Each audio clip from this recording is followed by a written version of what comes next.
ఆంధ్రప్రదేశ్‌లో రాజకీయాలు రోజురోజుకి హీట్ ఎక్కుతున్నాయనే చెప్పొచ్చు. రోజుకొక ట్విస్ట్‌తో మాంచి జోరు మీదున్నాయి ప్రస్తుత పరిస్థితులు. కూటమిలో సీట్ల కేటాయింపులో జరుగుతున్న అవకతవకల వల్ల చాలా మంది నాయకులు అసంతృప్తితో పార్టీని వీడుతున్నారు.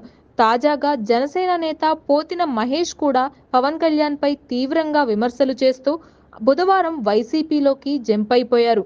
ఈ నేపథ్యంలో జనసేన అధినేత పవన్ కళ్యాణ్ మీద పోతిన మహేష్ చేసిన ఆరోపణలు తీవ్ర స్థాయిలోనే ఉన్నాయని చెప్పొచ్చు. తాను పార్టీ కోసం ఎంతో కష్టపడ్డానని, కానీ ఆయన పడిన కష్టానికి తగిన ఫలితం జనసేన పార్టీలో ఆయనకి లభించలేదని అసంతృప్తిని తెలియజేశారు.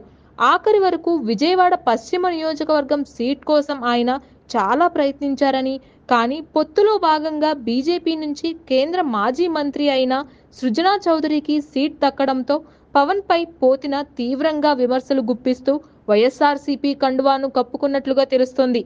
ఏది ఏమైనా సరే ఏపీ రాజకీయాలు ఏ మలుపు తిరగనున్నాయో మనందరం వేచి చూడాల్సిందే.